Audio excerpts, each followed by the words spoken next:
Hello student, पिछले lecture में मैंने बताया था इलेक्ट्रोकेमिकल सेल के बारे में। इलेक्ट्रोकेमिकल सेल क्या होते हैं कि जो केमिकल एनर्जी को इलेक्ट्रिकल एनर्जी में चेंज करते हैं या इलेक्ट्रिकल एनर्जी को केमिकल एनर्जी में चेंज करते हैं। तो ये टू टाइप्स के होते हैं, गैल्वेनिक सेल और इलेक्ट्रोलाइट सेल। गैल्वेनिक सेल हमारा क्या करता है, केमिकल एनर्जी को इलेक्ट्रिकल एनर्जी में चेंज करता है। इलेक्ट्रोलिटिक सेल क्या करता है, इलेक्ट्रिकल एनर्जी को केमिकल एनर्जी में चेंज करता है। और हमने इलेक्ट्रोकेमिकल सेल का डायग्राम भी बताया था। इसमें दो तरह के इलेक्ट्रोड होते हैं, एक को एनोड बोला जाता है, दूसरे को कैथोड बोला जाता है। एनोड पर माइनस का चार्ज होता है, कैथोड पर प्लस का चार्ज होता है।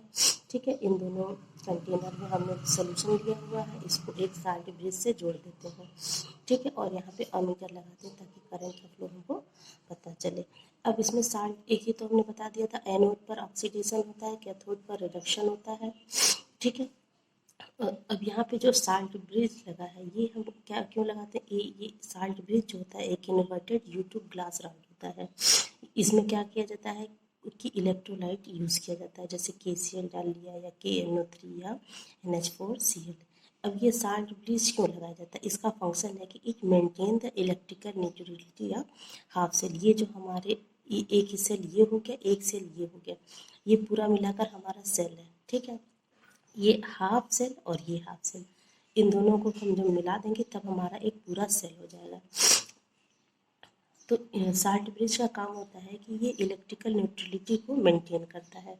दूसरा, it complete the circuit by aligning the flow of electron. जब इलेक्ट्रॉनों का फ्लो होता है तो ये इलेक्ट्रॉन सर्किट को क्या करता है, कंप्लीट करता है। अब क्वेश्चन एक आता है कि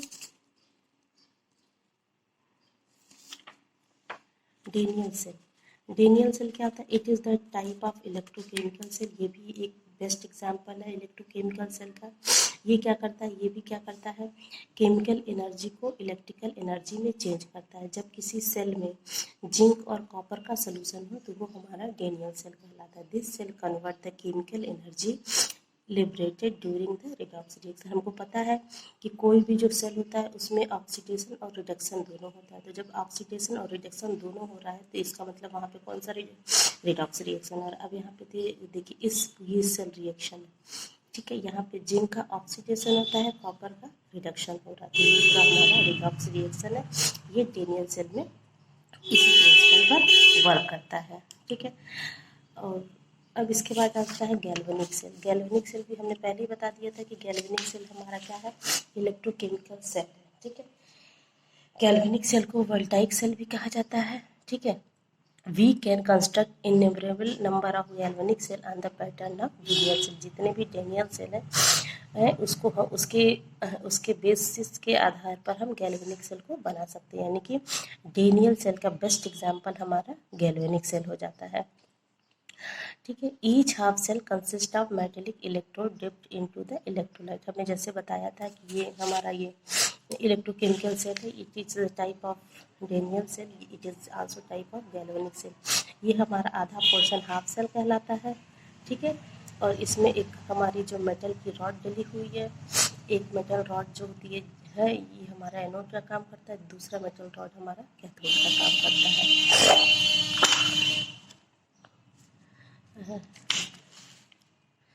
At each electrolyte interface, there is a tendency of metal ion from the solution to deposit on the metal electrode, try to make it positive charge। हमने ये पहले ही बताया था कि एक तरफ ऑक्सीडेशन होता है, दूसरी तरफ रिडक्शन होता है। तो जिधर ऑक्सीडेशन हो रहा है वहाँ पे पॉजिटिव, जैसे ऑक्सीडेशन एनोड पर हो रहा है ना, तो यहाँ पे जिंक के आयन पॉजिटिव चार्ज यहाँ पे इकट्ठा होंगे। फिर क्या है, फिर आ जाता है यहाँ पे, at the same time metal atoms of electrode have tendency to go into the solution as ion and leave behind the electron at the electrode trying to make it negative charge। और इसी time क्या होता है कि जो ion से electron निकलते हैं, इलेक्ट्रॉन इलेक्ट्रोड पर निकलते हैं और उसे नेगेटिव बना लेते हैं। ठीक है, अब एक तरफ पॉजिटिव हो रहा है, एक तरफ नेगेटिव आयंस इलेक्ट्रॉन निकल रहे हैं। जैसे हमारा यहाँ पे ऑक्सीडेशन पर पॉजिटिव आयन निकल रहे हैं, यहाँ पे क्या हो रहा है, निकल के ये नेगेटिव चार्ज होता है, तो यहाँ पे कॉपर का रिडक्शन हो रहा है। ये दोनों प्रोसेस साथ साथ हो रहे हैं तो एक इक्विलिब्रियम की स्टेज आ जाती है। At equilibrium a potential difference develop between the electrode and electrolyte. अब इन दोनों के बीच में एक पोटेंशियल डेवलप हो जाता है, ठीक है, जिसे हम क्या कहते हैं, electrode potential. When the concentration of all species involve in half cell is unity. अगर कंसंट्रेशन सबकी यूनिफॉर्म हो जाती है तब उस इलेक्ट्रोड पोटेंशियल को हम क्या कहते हैं, standard electrode potential. The potential difference between the two electrode of galvanic cell is called cell potential। ठीक है, दो इलेक्ट्रोड के बीच जो पोटेंशियल डिफरेंस होता है उसको सेल पोटेंशियल कहते हैं और इसको वोल्ट से मेजर करते हैं। It is called the cell electromotive force of the cell when no current is drawn through the cell. जब करंट सेल में नहीं फ्लो हो रहा है तब उसको हम क्या कहेंगे, electromotive force. A galvanic cell is denoted by a vertical line. अब हम सेल, जैसे हमारा सेल जो भी बना है, जैसे मान लो फॉर एग्जांपल हम ले लेते हैं कि copper plus 2 silver, copper 2 + 2 Ag, ठीक है, ये हमारा सेल रिएक्शन। कोई भी सेल है, चाहे वो डेनियल सेल अगर हम लेंगे तो जिंक और कॉपर ले लेंगे, ठीक है, तो वहाँ पे एक का हमारा ऑक्सीडेशन हो रहा है, दूसरे का रिडक्शन हो रहा है। तो इसको हमको लिखना कैसे है, ये तो हमारा सेल रिएक्शन है। सेल को हम जो है रिप्रेजेंट कैसे करते हैं वो हम आपको बताते हैं। गैल्वेनिक सेल को जो है डिनोट किया जाता है वर्टिकल लाइन से। सिर्फ एक लाइन ऐसे खींच देंगे तो इसका मतलब वो सेल में है। Metal and electrolyte solution under the convention of this cell. जो हमारा इलेक्ट्रोमोटिव फोर्स है वो हमेशा हमारा पॉजिटिव आता है। अब जैसे अभी हम आपको एक एग्जांपल बताते हैं। And is given by the potential of half cell. अब अगर हम किसी का इलेक्ट्रोमोटिव फोर्स अगर हमको निकालना है तो हमको ये फार्मूला अप्लाई करना पड़ता है, E cell is equal to E right minus E left, ठीक है। लेफ्ट में हमारा ऑक्सीडेशन हो रहा है, राइट में हमारा रिडक्शन हो रहा है। अब सपोज दैट जैसे ये एग्जाम्पल है सेल रिएक्शन का, copper silver, copper 2+ and 2 Ag। Half reaction हम बनाएंगे तो पहले एक रिडक्शन का बनाते हैं, एक ऑक्सीडेशन का बनाते हैं। तो कॉपर से कॉपर 2+ हो रहा है, इसका मतलब ऑक्सीडेशन नंबर बढ़ रहा है, तो ये हमारा ऑक्सीडेशन हो रहा है।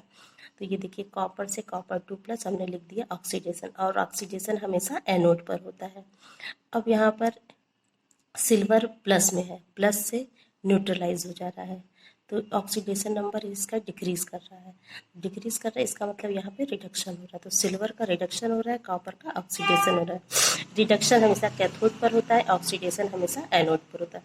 ये तो हमने हाफ रिएक्शन लिख दिया। अब सेल का रिप्रेजेंटेशन कैसे करते हैं वो देखिए। तो पहले हमने क्या लिखा, कॉपर, और ये वर्टिकल लाइन बता दिया कि ये गैल्वेनिक सेल है, सेल का रिप्रेजेंटेशन कर रहे हैं।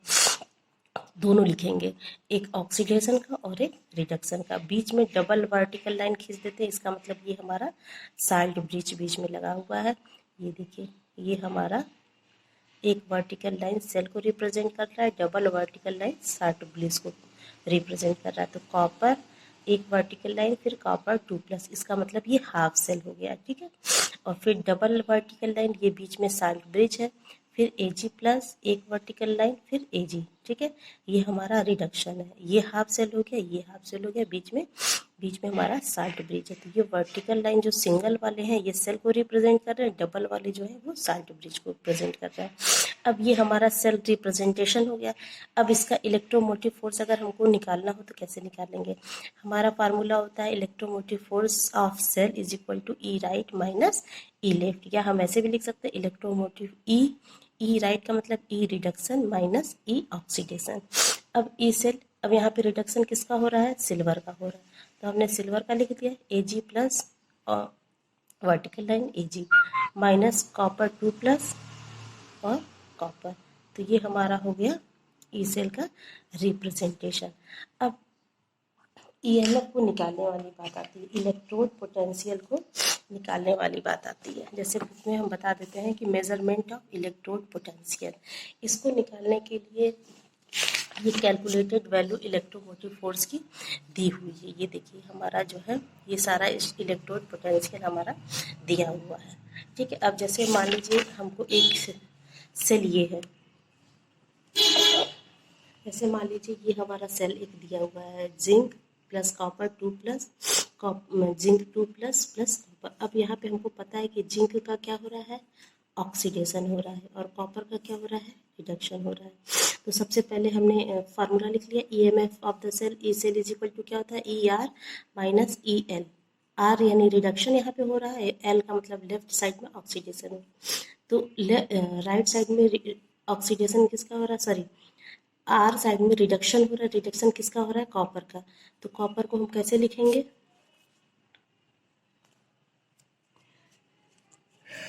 जैसे हमको यहाँ पे ही लिखना हो तो ER की जगह हम क्या लिखेंगे, यहाँ पे कॉपर का रिडक्शन हो रहा है, कॉपर का रिडक्शन हो रहा है, तो यहाँ पे हम E cell is equal to लिखेंगे, जैसे E cell is equal to ER minus EL होता है, ठीक है। तो R का मतलब हमारा राइट साइड यानी रिडक्शन हो रहा है, तो E की जगह हम क्या लिख देंगे, कॉपर 2 प्लस से copper 2 plus oblique copper minus EL की जगह क्या लिखेंगे, E जिंक का ऑक्सीडेशन हो रहा है, तो क्या लिखेंगे, जिंक 2 प्लस, ठीक है। अब यहाँ पे देखिए कॉपर का जो रिडक्शन हो रहा है, इसका इलेक्ट्रोड पोटेंशियल इसमें कैलकुलेटेड वैल्यू है ये, ठीक है। ये क्वेश्चन में आप लोगों को दिया जाएगा। जैसे ये देखिए कॉपर का रिडक्शन हो रहा है, तो कॉपर की वैल्यू क्या आ रही है, 0.34, ठीक है। और तो हमने यहाँ पे ई कॉपर की जगह क्या रख लिया, 0.34 वोल्ट, और बीच में माइनस की वैल्यू है। अब हमको ऑक्सीडेशन वाला यानी कि हमको किसका देखना है, जिंक का देखना है। तो जिंक की वैल्यू देखिए ये है, जिंक की वैल्यू है माइनस 0.76, तो हम एज इट इज़ यहाँ पे माइनस 0.76 वोल्ट रख लिया, ठीक है। अब जब इस ब्रैकेट को हटाएंगे तो माइनस माइनस प्लस हो जाएगा, और ये जो पूरा कैलकुलेट करने पर हमारा आ जाता है 1.10 वोल्ट, ठीक है। ये हमारा सेल पोटेंशियल है पूरे सेल का, और ये हमारा हाफ सेल का पोटेंशियल था। इन दोनों को जब हमने कैलकुलेट किया तो ये पूरे सेल का पोटेंशियल आ गया। तो इस तरह से हम